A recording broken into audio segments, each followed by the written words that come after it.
In today's video, we'll take a closer look at Eddie Howe's Newcastle United, a team built on intensity, structure, and tactical discipline. We'll break down how they build up from the back, the smart automatisms they use like Dan Burn's well-timed runs, and how their system helps them progress the ball with confidence. We'll also look at how they defend in central areas where I think a key weakness appears, and finally, we'll analyze their pressing, which is one of the most aggressive and effective in the entire Premier League. So, let's get into it. We'll start with the first situation where we can see one of Newcastle's key build-up rules. There must always be at least 3 players staying deep during the first phase. The play starts with Malik Chiav, Sandro Tonali, and Sven Botman positioned at the back. Tonali passes the ball to Dan Burn and then moves higher into the midfield.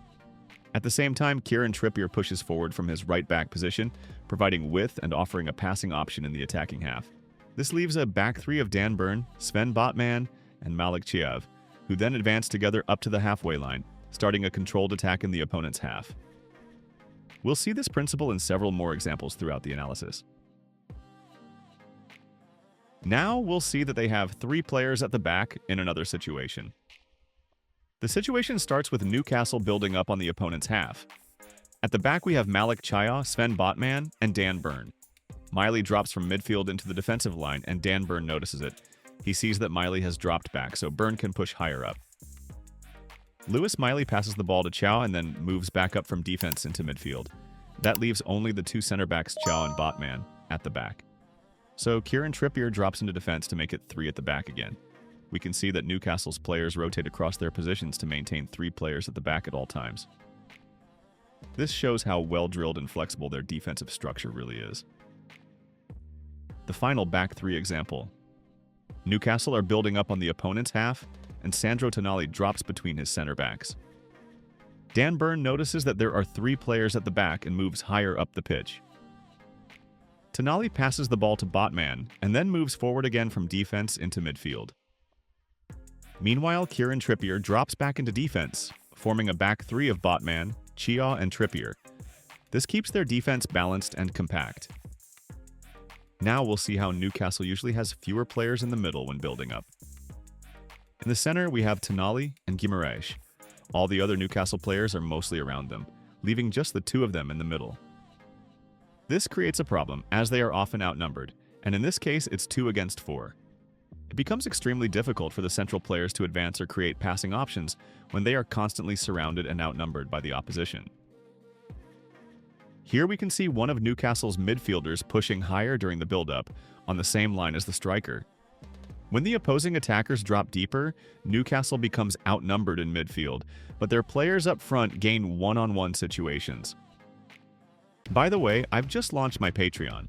On my Patreon, you'll now find professional scouting reports, including reports on Miles Lewis-Skelly and Caleb Yarenki. New reports will focus on lesser-known players who have great potential but aren't widely recognized yet.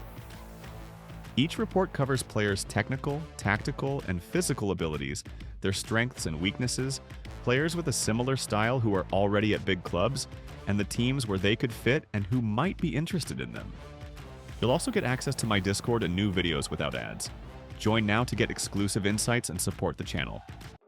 In the next situation, we see Guimarães and Miley in the center, starting out outnumbered 2 against 3. As Newcastle build up and the opposing players shift, the central Newcastle players are even more outnumbered, 2 against 4, struggling to find space with good movement. With fewer players in the middle, it's extremely challenging for Newcastle's central players to move freely and create passing options under constant pressure. However, when Newcastle plays the ball back to the 3 defenders, the opposing attackers are drawn higher up the pitch, and in the center it becomes at least a 2 against 2 situation. Every touch becomes crucial in these moments.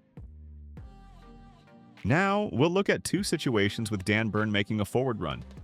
In the first situation, Newcastle start building up with 4 players at the back.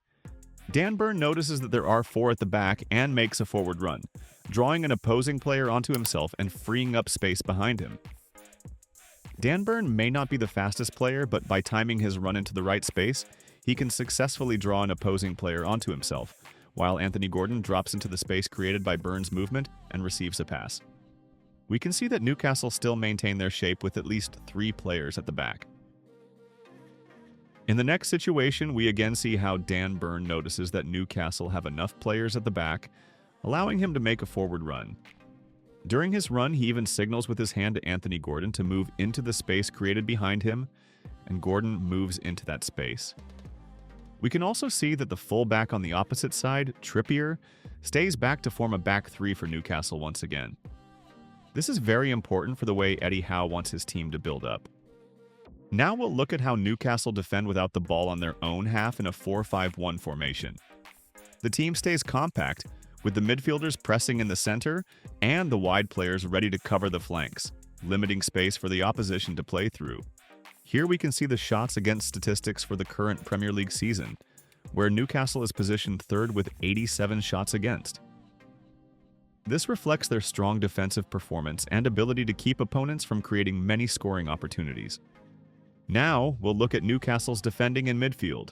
We can see the midfield trio of Bruno Guimarães, Sandro Tonali, and Joelinton. It is very important that this central trio stays compact and plays close together. Being compact keeps the middle tight. We can also see that when Sandro Tonali decided to step higher up, Joelinton moved slightly more towards the center to prevent a large gap from opening between them. We can clearly see the importance of the central trio Bruno Guimarães, Sandro Tonali, and Joelinton staying close together. When no large gaps appear between them, their good movement and effective pressing allow them to push the opposition higher up the pitch. This compactness is key to controlling the midfield and dictating the game. Now we'll look at the first mistake. In the center, we have the usual trio, but they are not close enough together. Behind them, in the space between Newcastle's defense and midfield, there are 4 opposing players trying to find and exploit the free space. An opposing center back finds one of them with a brilliant pass. With just one high-quality pass, the opposition is able to completely bypass Newcastle's central trio. This mistake even led to a goal for the Brighton. Next, we'll see the same mistake, which also led to a goal for Brighton. This time, the central trio is Jacob Ramsey, Lewis Miley, and Guimarães. The trio was again not compact enough, and a Brighton player with a single brilliant pass between them was able to bypass 4 Newcastle players once again. In the final mistaken situation, Newcastle's players on the left side of their defense are outnumbered 2 against 3. In the space in front of them are 4 Newcastle players, this time the central midfielders and Anthony Gordon. A Brighton center back once again makes a brilliant pass to a teammate positioned behind them, bypassing 4 Newcastle players with a single pass. Brighton then goes into an overload on Newcastle's left side, 4 against 3. Newcastle is also quite active in pressing on the opponent's half, and here we can see that immediately after a back pass from the opposition, 3 Newcastle players start pressing. Nick Woltemade presses the goalkeeper in a way that blocks the space for a possible pass to his right center back. Newcastle players engage the opponent one-on-one, effectively taking the right center back out of the game, and the goalkeeper cannot play to him. Newcastle forces the opponent towards the corner of the pitch, putting the player under pressure and forcing a long ball forward, which is then deflected and won by Newcastle. They are putting a lot of pressure on the opposition. In the next pressing situation, we can see Newcastle players again engaging in one-on-one pressing, immediately starting after a back pass from the opposition. The left center back receives the pass, and Woltemade applies excellent pressure by closing him down. We can also see Otamendi signaling with his hand to the left back to play the ball to the goalkeeper, but under pressure, the left back decides to play a sideways pass. The opposition's left midfielder, Orsnes, is in a difficult situation and under pressure from a Newcastle player, and he chooses to play a first-time pass to the center, where Newcastle wins the ball. Their pressing works effectively. Here we can see a graph showing the pressed sequences statistics for the current Premier League season, where Newcastle is currently in first place with 126 pressed sequences. This highlights their very proactive approach in pressing opponents and regaining possession high up the pitch. If you enjoyed this analysis of Newcastle and their tactics, make sure to give it a like, subscribe, and hit the bell to stay updated. Do you think Newcastle will make it to the Champions League again next year? Let us know your thoughts in the comments below. We'll see you in the next analysis.